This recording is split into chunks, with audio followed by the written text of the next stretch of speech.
जो प्रश्न जो आजकल विषय है, ढोल गवार शूद्र पशु नारी सकल ताड़ना के अधिकारी। जो नहीं जानते थे वो भी ये दोहा जान गए।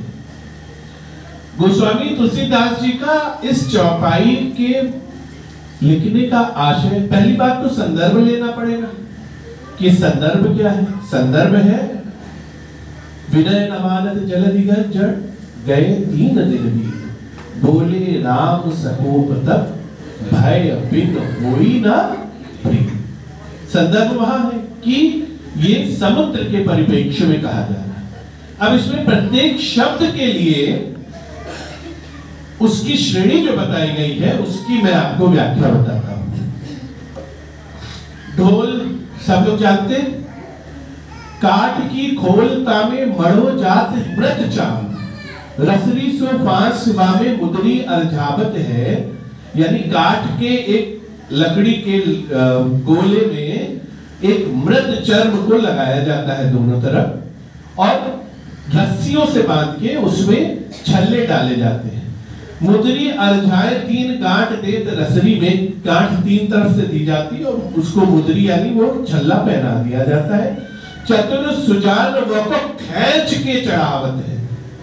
जो सुजान यानी चतुर व्यक्ति, जो समझदार लोग होते हैं, उसको खींचते हैं और चढ़ाते हैं। खींच के चढ़ाए मधुर थाप देत मंद मंद सप्तक सो साधि साधि सुरसो मिलावत है। याही विधि ताड़त गुनी बाजगीर ढोलन को माधव सुमधुर ताल सुरसो बजावत है। तो इसी प्रकार से उसको चढ़ा के खींच के ताड़ित करके देख के समझ के उससे सुर और लय निकली जाती है, इसलिए यहां पर ढोल शब्द है। गंवार मूढ़ मंदमती गुण रहित अजसी चोर लबार मिथ्यावादी दम्भ रहत माधव निपट गंवार। इनकहु समझाऊ कठिन, यानी जो मूढ़ है, कुछ समझ ही में नहीं आता, मंद है बुद्धि, जो किसी प्रकार के गुण नहीं है, जिसमें चोर है, आलसी है, ऐसे लोगों को जो दम्भ रहित, हमेशा दम्भ से भरे हुए रहते हैं, वो सब गंवार है। इनको समझाऊ कठिन सहज सुनत नाही कान। इनको समझाना आसान नहीं है, कान से कुछ सुनते ही नहीं है। जा विधि समुझ है ताई विधि ताड़त सुजत ताड़त चतुर सुजान। जिस प्रकार से समझ में आए वो मनीषी लोग, बुद्धिमान लोग उनको उस तरीके से साम दाम दंड भेद उस तरीके से उनको सिखाते हैं। तो ये है गंवार। अब शूद्र, अब शूद्र को लेके बड़ा भैया बवाल। भोजन अभक्ष खात, जो ऐसा भोजन खाता है जो खाने योग्य नहीं। पियत अपेय सदा, जो पीने योग्य नहीं है वो पीता है। दुष्ट दुराचारी जे साधुन सतावत है, जो दुष्ट है दुराचारी साधुओं को सताते। साधुओं का मतलब ये नहीं है कि दाढ़ी मूंछ रखे और ये सनातनी चोला पहने। साधु वो है जो हम सब यहाँ बैठे हैं, जो ईश्वर की भक्ति में लीन है, वो साधु है। ऐसे साधु लोगों को जो सताते हैं, माने ही नहीं मातु पितु भगनी और पुत्र वधु, जो न अपने माँ की माने, न बाप की माने, न पत्नी की माने, न बहू की माने, न लड़के की माने। कामरत लोभी नीच नार की कहावत है, जो काम से परिपूर्ण रहते हैं, नीच होते हैं। सोई नर शूद्रन महु गने जाते हैं माधव। ऐसे लोगों को शूद्र कहते हैं, जिनके अस आचरण या वेद सब बतावत है। ये वेद में लिखा है, ऐसे आचरण वालों को शूद्र कहते हैं। इनको सुधारी को समय विधि ताड़ित चतुर। इनको सही करने के लिए हर तरीके से ताड़ित करना आवश्यक है। नाहक में मूढ़ दोष मानस को लगावत है, बेफालतू में मानस को दोष लगाते हैं। ऐसे दुष्ट दंभी लोभी कामी लोगों के लिए ये बात कही गई है। पशु नहीं विद्या नहीं शील गुण, नहीं तप दया न दान, ज्ञान धर्म नहीं जासु गुण, सो नर पशुवत जान। प्रत्येक वह प्राणी पशु के समान है जिसके अंदर विद्या नहीं है, शील नहीं है, गुण नहीं है, तप नहीं है, दया नहीं है, लोगों के प्रति प्रेम नहीं है, दान का भाव नहीं, वो सब पशु के समान। पशु केवल वो नहीं है जो बाहर विचलित कर रहे हैं, हम सब में भी पशु है। 35 टुकड़े करने वाले को कोई क्या इंसान कहेगा? सब पशु है।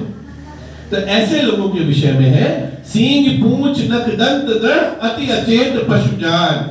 ये बिना सींग के नखून के ये सब पशु ही है। तिनका निज वश करत हित, इनको वश में करने के लिए ताड़त चतुर सुजान। ताड़ित किया जाता है, संभाला जाता है, निगाह रखी जाता है, पकड़ा जाता है, शिक्षा दी जाती है। ऐसे लोग पशु हैं।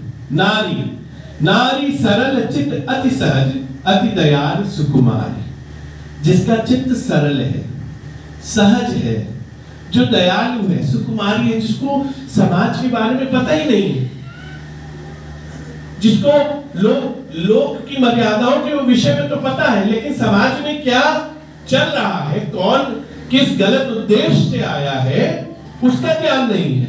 निज स्वभाव बस भ्रमित है, अपने स्वभाव के वश में भ्रम में रहती है कि किसको अपना माने, किसको अपना ना माने।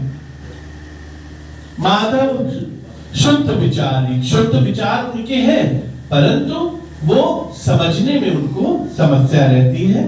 माधव नारी सुसकल विधि सेवत चतुर सुजान, ताड़ी से ही आपनो जो चाहत कल्याण। जो व्यक्ति ऐसी नारियों का कल्याण चाहता है, उनको शिक्षा दे, उनको समझाएं, उनको इसके बारे में ज्ञान दे कि सामाजिकता क्या है। अब इतनी सुंदर तथ्य को इतने अपभ्रंशित रूप से प्रस्तुत किया गया कि पूरे समाज में विद्रोह फैल गया। कितना गलत बात। और कौन है? अपने ही बीच के। तो इसलिए किसी का भी समर्थन करने से पहले एक बार ध्यान रखिएगा कि धर्मो रक्षति रक्षिता, धर्म की रक्षा करने से ही धर्म आपकी रक्षा करता है। ऐसे नहीं हो सकती रक्षा, हमको आगे आना पड़ेगा, हमको अपनी बात रखनी पड़ेगी, नहीं तो धीरे धीरे सनातनी परंपराएं समाप्त हो जाएंगी, सनातन धर्म को चोट पहुंचेगी, जो आज से कई वर्ष, सैकड़ों सालों से चल रहा है। 400 वर्ष पहले ये चौपाई लिखी गई थी। उस समय शिक्षा का क्या स्तर था, ये आप सब जानते हैं कि नारियों को कितनी शिक्षा दी जाती थी और सबको कितनी शिक्षा दी जाती थी, कितने स्किल कैंप्स थे, कितने ट्रेनिंग स्कूल थे। तो इसलिए बहुत सोच समझ के किसी भी प्रकार के निर्णय लें और अपने धर्म के प्रति सदैव आस्थावान रहे, क्योंकि हमारी सनातनी संस्कृति सर्वे भवन्तु सुखिनः की है, अपना भवन्तु सुखिनः नहीं है, सर्वे भवन्तु सुखिनः। तो इसलिए सबके कल्याण की बात करें। दूसरा बहुत महत्वपूर्ण विषय, ये तो हुआ प्रत्यक्ष प्रहार जो हमारे धर्म ग्रंथों पे हुआ। अब एक पाश्चात अप्रत्यक्ष प्रहार हो रहा है, जो विगत कई वर्षों से लगातार हो रहा है, जिसमें एक केक कटिंग वाला तो हमने आप सब लोगों से अनुरोध ही कर रखा है कि हम लोग की परंपराएं काटने की नहीं, बांटने की है, और हम लोग की परंपराएं बुझाने की नहीं, दीप जलाने की है। और दूसरा आने वाला है आज से ठीक 7 दिन बाद। कितनी तारीख है? आज से 7 दिन बाद कितनी तारीख है? 14। कौन सा महीना है? फरवरी। 14 क्या कहते हैं?